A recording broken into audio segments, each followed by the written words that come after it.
Je vais passer la parole au docteur Provencher et suite à sa présentation, on ouvrira pour des questions et commentaires.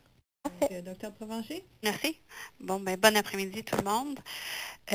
Écoutez, le sujet qu'on m'a demandé d'entretenir, c'était celui qu'on appelle, dans le terme anglophone, chemo brain, chemo fog, qui en français n'a pas vraiment de traduction comme telle, mais je pense que déjà ça illustre un petit peu que le cerveau est embrumé suite à la chimio.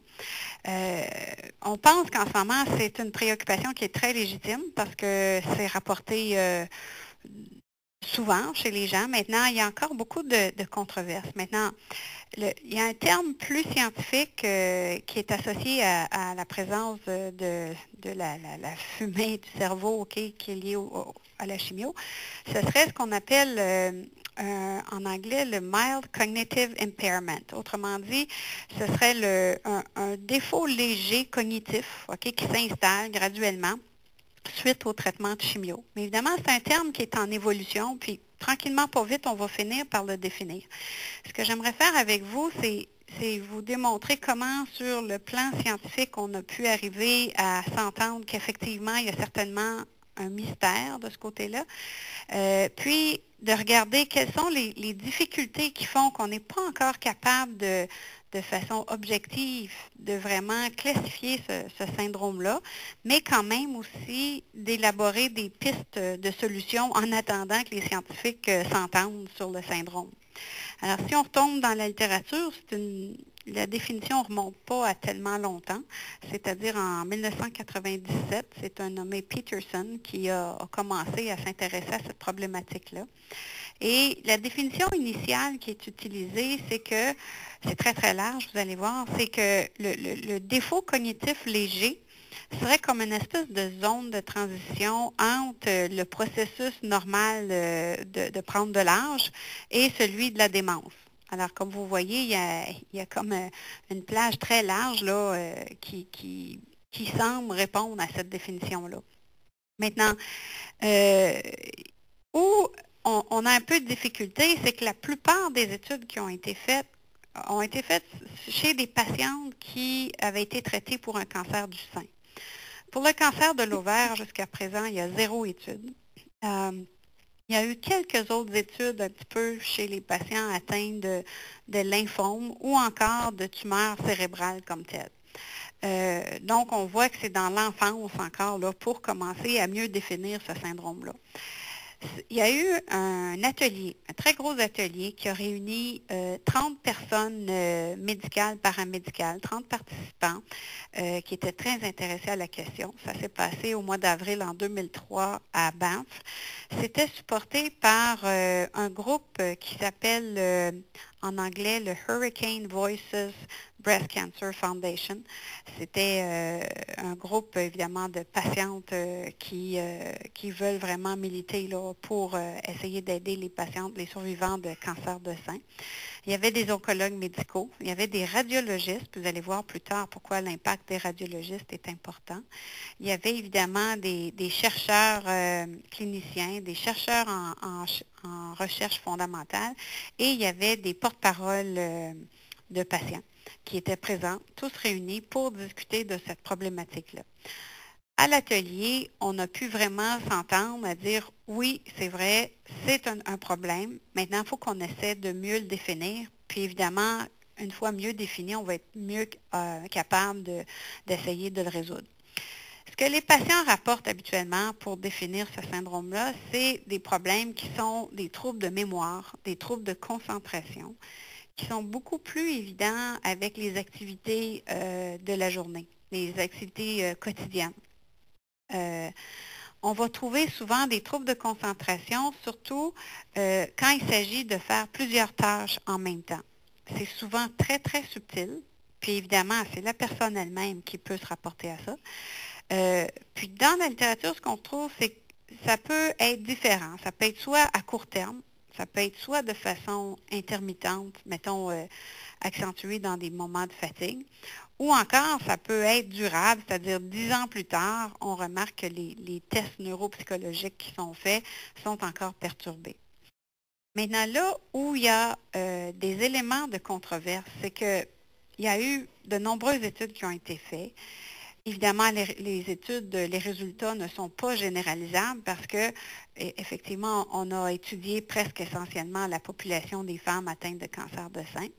Mais encore, dans plusieurs des études, il y a énormément de critiques parce qu'il y avait trop de biais ou encore de facteurs confondants qui pouvaient faire en sorte que l'étude pouvait pencher ou les statistiques pouvaient pencher d'un côté ou de l'autre. Il y a même eu des études où des résultats contraires étaient obtenus.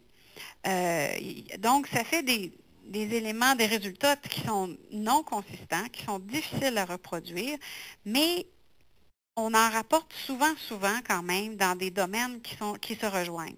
Donc, c'est dur de dire non, ça n'existe pas, mais c'est dur à définir, puis c'est dur à interpréter. Maintenant, évidemment, comme on n'a pas étudié beaucoup de sites tumoraux, on ne peut vraiment pas généraliser à tout le monde. Maintenant, ce que j'ai peur en essayant de mieux définir cette problématique-là, c'est d'en arriver à un moment donné où les femmes qui vont avoir reçu de la chimio, bien, est-ce qu'à un moment donné, on ne pourrait pas un petit peu comment je vous dirais, mettre une espèce d'étoile dessus en disant non, cette personne-là ne sera pas apte à maintenir un travail délicat parce qu'elle doit avoir des stigmates ou des restants de sa chimio, ou en tout cas, est-ce que l'employeur va pouvoir faire une espèce de discrimination, ou etc. Alors, c'est un petit peu le danger que j'y vois, mais néanmoins, c'est quand même une problématique qu'il faut comme adresser puis essayer d'apporter des moyens pour contrecarrer ça. Dans les études en cours en ce moment, il y a des études où on fait de l'imagerie du cerveau. On utilise soit le PET scan, soit la résonance magnétique, où certains auteurs ont effectivement dénoté des anomalies, mais comme les études étaient faites seulement sur une façon ponctuelle et non pas sur un long terme, on ne peut vraiment pas conclure en ce moment.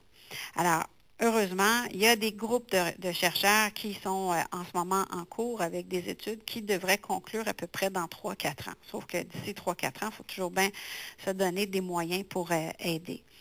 Il y a d'autres études qui sont en cours et qui vont étudier plutôt les tests neuropsychologiques. Maintenant, c'est pas facile d'avoir des études qui vont s'entendre parce qu'il y a plus de 155 tests disponibles avec évidemment chacun des petites subtilités qui vont faire qu'un test va être meilleur que l'autre dans telle condition et l'autre pas. Alors, comme vous pouvez voir, les chercheurs entre eux-mêmes ont de la difficulté à s'entendre, à savoir quel serait le bon outil ou le bon bagage de test qui pourrait permettre justement d'évaluer d'une part la mémoire à court terme, la mémoire verbale, la mémoire visuelle, l'attention, la concentration, puis l'espèce de rapidité de faire le processus d'intégrer toutes ces informations-là.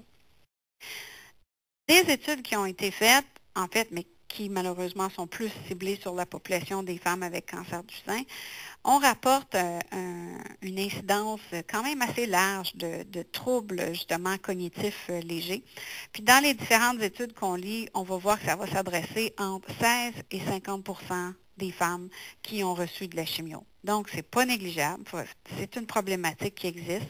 Puis évidemment, je souhaite ardemment que ça n'entache pas personne de discrimination. On a essayé de voir est-ce qu'il y avait une différence selon les types de chimio qui avaient été utilisés. Jusqu'à présent, il y a un groupe d'agents qu'on appelle CMF qui est utilisé assez fréquemment dans le cancer du sein, qui semblait avoir prépondérance un petit peu sur l'incidence. Autrement dit, on en retrouve un petit peu plus dans le groupe de femmes qui ont reçu ces agents-là. Maintenant, il y a un tout début d'études qui se fait en ce moment sur les taxanes, c'est-à-dire Taxol, Taxotere. Puis évidemment, vous savez très bien que c'est des agents qu'on utilise beaucoup en cancer d'ovaire. Mais c'est trop précoce, il n'y a pas de conclusion encore. Est-ce que des patientes qui prennent du tamoxifène, qui est un anti-estrogène, utilisé beaucoup en sein, mais qui commence à être utilisé aussi des fois en maintenance chez les patientes avec cancer d'ovaire. Et là, les études sont contradictoires. Il y a des études qui disent oui, ça accentue le problème de cognitif léger, ou le chemobrain ou le chemofog, ou il y en a d'autres par contre qui disent non, les scores qui sont faits dans les tests neuropsychologiques sont améliorés avec le tamoxifène. Alors, je veux dire, comme vous voyez, il y a un débat.